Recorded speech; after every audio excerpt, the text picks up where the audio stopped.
Bwana amepata kusema nami kwa habari za kanisa, na haya yote naamliwa ni aseme kwa ajili ya msaada wa kanisa, ili kanisa likapate kuelewa na kutambua ya kuwa adui anayo kasi zaidi ya kulishambulia kanisa na kulimeza kanisa. Kuna mambo hayo kaza wa kaza ambayo Bwana alipata kusema nami leo nimeona ni vyema kwa sababu nimepata kibali kuyasema. Na alipata kusemeshwa mbinu ambayo adui anaitumia kwa ajili ya kuyaangusha makanisa na kusababisha makanisa na migawanyiko mingi. Na alipata kusemeshwa kwa nini walinzi wa kanisa, hasa wana maombi, vikundi vya maombi, wengi wamevamiwa na wengine wameshakwisha kuvamiwa na kurudi nyuma. Iko mifumo ambayo adui ameshakwisha kuiachilia na ambayo anaitumia kwa ajili ya kulimeza kanisa. Mfumo namba moja ni mfumo ambao wazee wa kanisa wanatamani kuwa wachungaji. Hiyo ni mpango mkakati wa adui mwenyewe, kwa sababu anachotaka akihakikisha ni kwamba kanisa lisiwe na umoja na wala kanisa lisifanye kwa ushirikiano ambao ni kwa umoja. Kwa sehemu yote ambayo mzee wa kanisa anatamani kuwa mchungaji, anatamani kiti cha mchungaji, hiyo ni roho ya wakala ambayo adui ameachilia ndani ya kanisa. Viongozi watamani nafasi ya mchungaji. Unakuta mzee wa kanisa anatamani nafasi ya mchungaji. Hiyo adui amekuja kwa njia hiyo. Lakini pia adui amekuja hasa kupitia wanawake. Huduma nyingi, watumishi wengi wameangushwa na wake zao. Adui amekuja kupitia mlango wa wake za watumishi. Huduma nyingi zimeharibika kwa sababu adui amepitia mlango huo. Enyi wake wa watumishi, kama ni mke wa mchungaji, ni mke wa mtume aliyeitwa, mke wa nabii aliyeitwa, mke wa mwinjilisti aliyeitwa, mke wa mwalimu aliyeitwa kwa ajili ya tukufu wa Bwana, iweni makini, kwa sababu maamuzi mengi mnayokuwa mnayafanya ni adui anayeachilia ili mfanye maamuzi, ili muwe na mashaka na waume zenu. Mnapokuwa na mashaka, mkifanya maamuzi, kanisa linatafunika na kanisa linaanguka na kurudi nyuma. Mfumo mwingine ambao adui anatumia katika kanisa ni mfumo wa uimbaji. Sitaongelea sana katika hiyo. Bwana akinipa kibali nitasema zaidi. Mfumo mwingine ambao adui anautumia ni kupitia kuwavamia wana maombi. Na wengine wameshakwisha kuvamiwa. Wanaovamiwa zaidi na kwa kasi zaidi katika kanisa ni wana maombi. Watu ambao wapo katika idara ya maombi. Idara hii inavamiwa sana. Kwa niliona watu ambao ni wana maombi wanavamiwa na majeshi ya pepo kwa viwango visivyokuwa vya kawaida. Nikaona wana maombi wengi wanavamiwa, na nikaona wana maombi wengi wameshakwisha kuvamiwa. Nikajiuliza mambo ni nini? Nikaletewa kitabu cha Yohana wa kwanza sura ya 5 mstari wa 4 kusema, kwa maana kila kitu kilichozaliwa na Mungu hushinda ulimwengu. Nikauliza, hili andiko na hawa kuvamiwa lina uhusiano gani?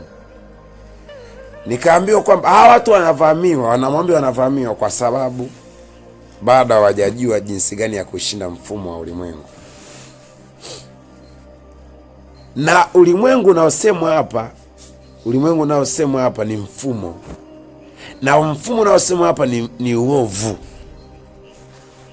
Nikaletewa baadhi ya wana maombi ambao wameshakwisha kurudi nyuma, kwamba hawa watu walikuwa ni wana maombi kwa miaka mingi, kwa muda mrefu, lakini sasa hivi na leo hii tunavyosema wameshakwisha kurudi nyuma kiimani. Kwa nini? Kwa sababu hawakujua jinsi gani ya kushinda uovu. Walikuwa ni wana maombi ambao baada hawajaushinda uovu. Nikisema uovu, mienendo yao, walikuwa katika idara ya maombi, katika kikundi cha maombi, lakini mienendo yao ilikuwa ina uovu ndani mwake. Na hata kama waliona wanaushinda uovu, hawakuwa na elimu ya kiroho ya kushinda uovu. Nikaitoa andiko kusema Hosea 4:6 kwamba watu wangu wanaangamia, watu wangu wanaangamizwa kwa kosa kuwa na maarifa. Kwa hiyo hawa watu walikuwa wanaomba, ndio walikuwa ni wanaomba, ndio. Kwa nini wamerudi nyuma? Kwa nini wamevamiwa? Na kwa nini hao wanazidi kuvamiwa? Kwa sababu wanakosa elimu ya kushinda uovu. Elimu ya kushinda uovu. Hawajui jinsi gani umuhimu wa elimu, kwamba kunahitajika elimu ya kushinda uovu.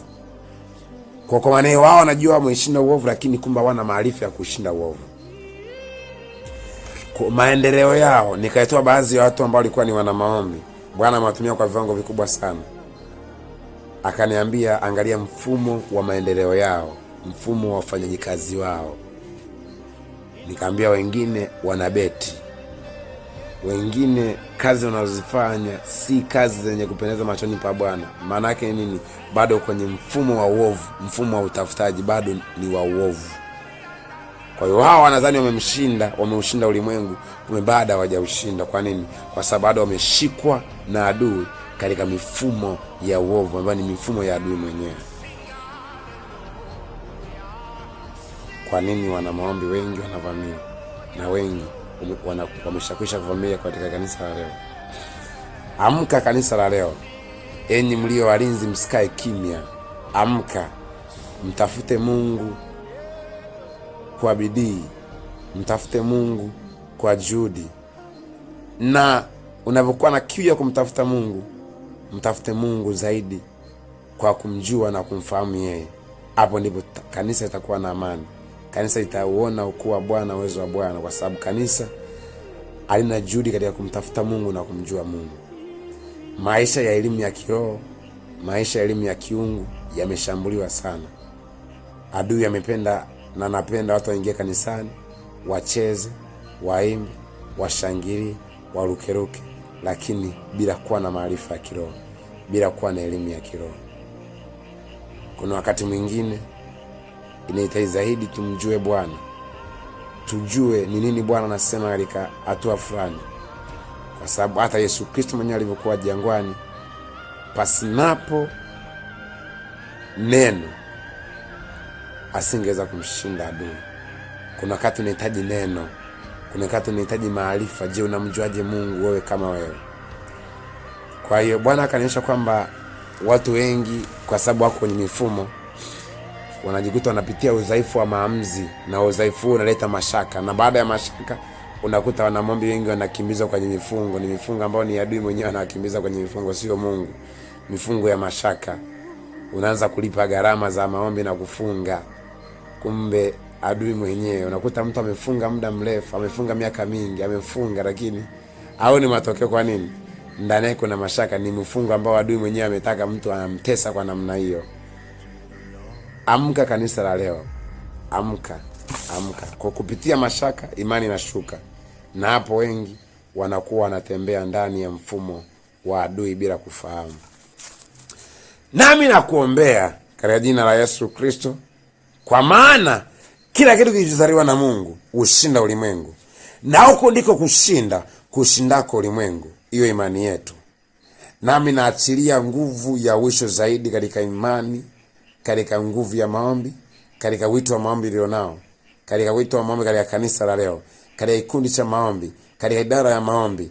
Ninaachilia nguvu radika sheperadisa yema kataradusha pa lika sapatarika zuparane yanasha la poradika seperedeya likusha parnea lika saparadika ladushe peredia likardisa paradia radika shuranusa la kusha pa likadia radisa pa ladika ranusha likusaporia lirusha parna la sepeteredusa ladika seteranushata la paradisharnia.